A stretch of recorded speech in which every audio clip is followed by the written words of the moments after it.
frères et sœurs. Bienvenue de retour dans 2 Corinthiens. Aujourd'hui, nous terminons le chapitre 10. Nous avons vu dernièrement Paul se battre main à main, ou même plus un peu de épée à épée, pour conquérir ces faux enseignants, ces judaïsants. Il a donné un coup violent, il s'est défendu, et ensuite il a donné le coup final. En d'autres mots, il a fait comprendre que leurs efforts de se recommander eux-mêmes par eux-mêmes étaient insensés. Comment est-ce que tu peux dire, cette personne-là est un incroyable ouvrier de Dieu, et je sais ceci parce que moi, je recommande, et je suis aussi un incroyable ouvrier de Dieu. Et tu sais que moi je suis parce que lui il dit que je suis. Et donc, le raisonnement circulaire. Pas dit, c'est insensé. Mais en réalité, tu reconnais que c'est vraiment une œuvre de Dieu parce que les vies sont changées. Dieu est derrière le ministère et des vies sont transformées. Et c'est là donc qu'il a donné le coup final. Maintenant, Paul va prendre le temps pour achever ces faux enseignants, pour vraiment piétiner sur leurs erreurs. Il va continuer à démontrer justement la mesure par laquelle on peut reconnaître ceux qui sont vraiment envoyés de Dieu et ceux qui ne sont pas. Il en a déjà donné une. Comme je l'ai dit, c'est les vies transformées. C'est là que tu sais. C'est une mesure qui est axée sur Dieu a fait et pas je suis recommandé par les autres. Et là, il va en donner 2 autres dans notre texte aujourd'hui, dans les versets 15 à 18. Voyons si on peut les découvrir ensemble, ces 2 nouvelles mesures. Commençons par le verset 15. Ce n'est pas hors de toute mesure. Ce n'est pas des travaux d'autrui que nous nous glorifions, mais c'est avec l'espérance, si votre foi augmente, de grandir encore davantage parmi vous, selon les limites qui nous sont assignées. Encore, il dit une phrase qu'on reconnaît tout de suite en partant. Ce n'est pas hors de toute mesure. Oui, c'est particulier, mais l'idée, c'est comme on l'a vu la dernière fois, c'est pas une mesure qui est comme à côté de la traque. Une mesure inventée par l'homme et pas la mesure que Dieu a donnée. Pas dit, c'est pas cette mesure-là qu'on utilise nous autres. C'est une mesure bizarre qu'eux utilisent de moi je suis recommandé par lui, puis lui me recommande moi, donc on est correct. Et il va montrer une autre sorte de mesure à côté pour se donner la bonne mesure, encore une fois. Et c'est celle d'aller travailler sur le terrain de quelqu'un d'autre, ou le travail d'autrui, comme il le dit, et de se glorifier dans ça. En d'autres mots, d'arriver sur l'œuvre de quelqu'un d'autre, une église de quelqu'un d'autre, un champ missionnaire de quelqu'un d'autre, puis ensuite commencer à faire des disciples de ces gens-là et les amener dans ton camp, toi. Et de glorifier, puis de dire, regarde ce que Dieu m'a donné. Plein de gens qui veulent servir le Seigneur, mais qui ont été préparés par l'investissement de d'autres qui étaient venus avant toi. Dieu est déjà en train de travailler, faire quelque chose ici, par ce frère, ou cette œuvre ici, par ses frères et sœurs. Puis là, tu arrives, tu les prends, puis tu dis, ils sont à moi. Puis regarde tout ce que je peux faire avec eux. Que je suis merveilleux. Non, Paul dit ça, c'est une mesure qui est à part. C'est l'idée plus de voler que de s'investir dans l'œuvre que Dieu est déjà en train de faire. Comme il continue à dire, lui, son espérance, c'est de voir leur foi augmenter, de voir de la maturité auprès des Corinthiens. Et ça, selon la limite assignée par Dieu, en d'autres mots, l'œuvre que Dieu veut faire par Paul auprès des Corinthiens. De voir vraiment ces vies grandir, l'Église maturer. Et encore, selon les limites que Dieu veut donner à l'Église, la croissance que Dieu veut apporter dans l'Église, selon le temps de Dieu aussi. C'est pour ça que Paul, ça fait des années qu'il servait auprès de cette Église, qu'il a dû investir des lettres, envoyer des hommes comme Timothée et Titre, et vraiment investir énormément de larmes et de prières pour voir des choses être corrigées. Mais là, voici que ces judaïsants arrivent pendant le moment de repentance extraordinaire de la part de l'Église, puis ça, c'est nous, ça. Non. Non, ça, c'est l'œuvre que moi, Paul, mon équipe, par la grâce de Dieu, on a pu faire. Ça a pris du temps, parce qu'il y avait beaucoup de péchés, mais il y a eu de la correction. Il y a eu de la repentance. C'est pas vous, ça. Et donc, de venir et de prendre les crédits, parce que tu viens juste d'arriver, t'enseignes quelques messages qui paraissent bien, et tu dis, ça, c'est à cause de moi. Et ça arrive encore de nos jours.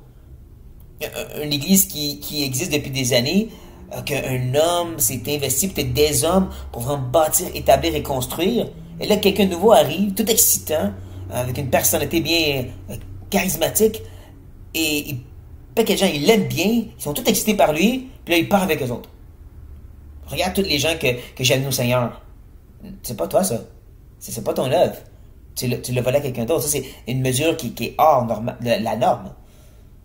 Parce que la mesure de Dieu, c'est tu arrives, tu t'investis et tu fais grandir.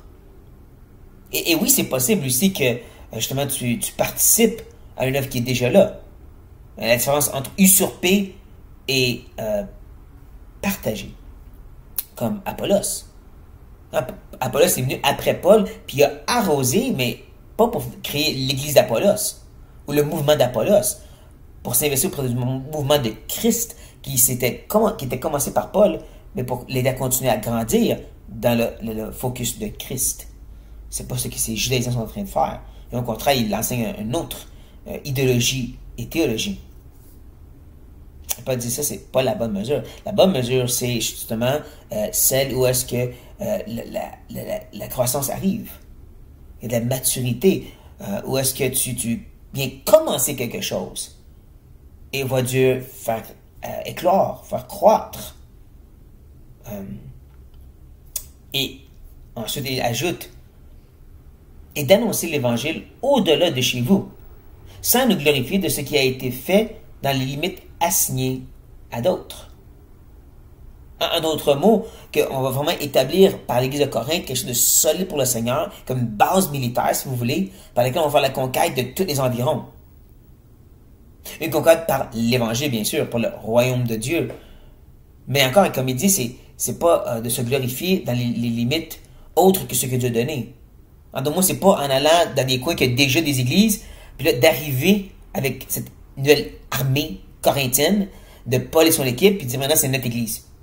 Mais non, c'est pas comme ça que Paul agit. Il veut conquérir, ou c'est pas conquérir encore. C'est ça qu'il dit dans l'épître aux Romains.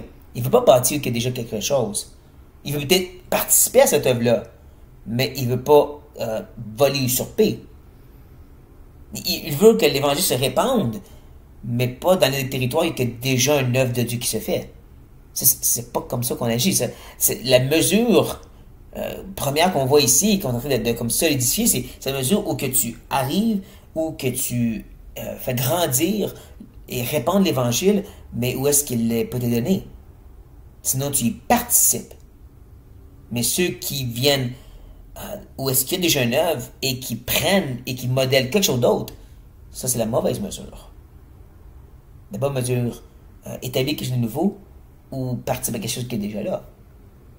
Donc ça, c'est l'autre mesure qu'on a trouvée maintenant dans notre texte. Et Paul continue. Il continue en disant que celui qui se glorifie dans le Seigneur. Wow! Quelle phrase puissante. Right? Faut comprendre que l'idée de se glorifier dans le Seigneur, c'est pas dire regarde tout ce que Dieu a fait à travers moi. C'est l'idée vraiment de se glorifier en Jésus-Christ. À cause de lui, je suis justifié. Je suis pardonné. Je suis aimé du Père.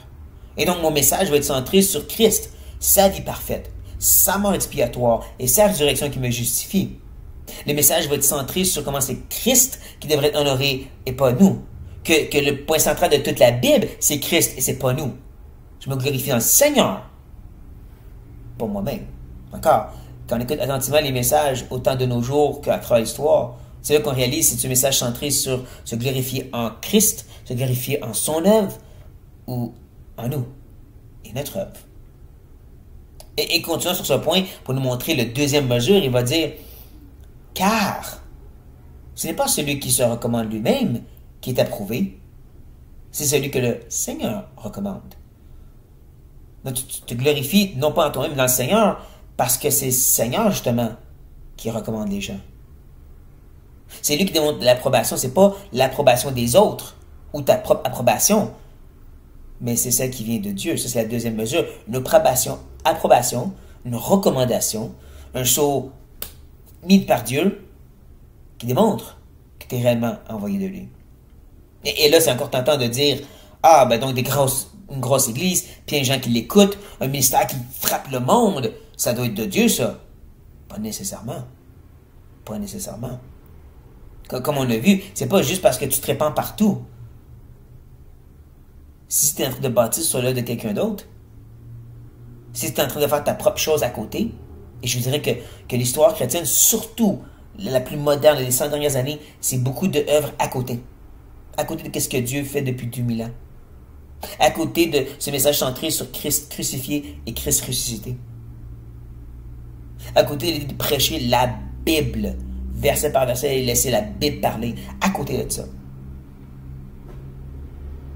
Avec des choses d'à côté. Ou est-ce qu'on prend ce qui est déjà là, puis on amène les gens ici, puis on dit, regarde tout ce que Dieu fait avec nous.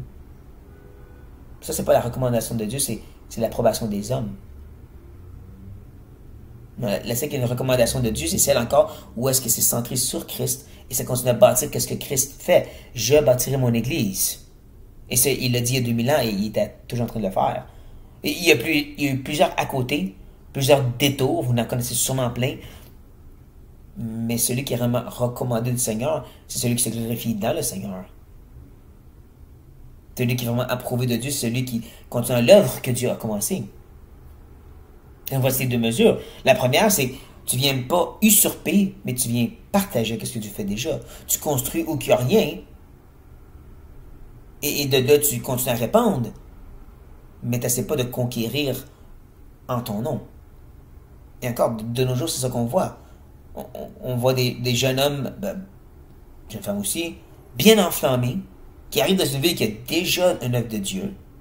Et ils commencent à prendre de place et les gens viennent à eux à la place.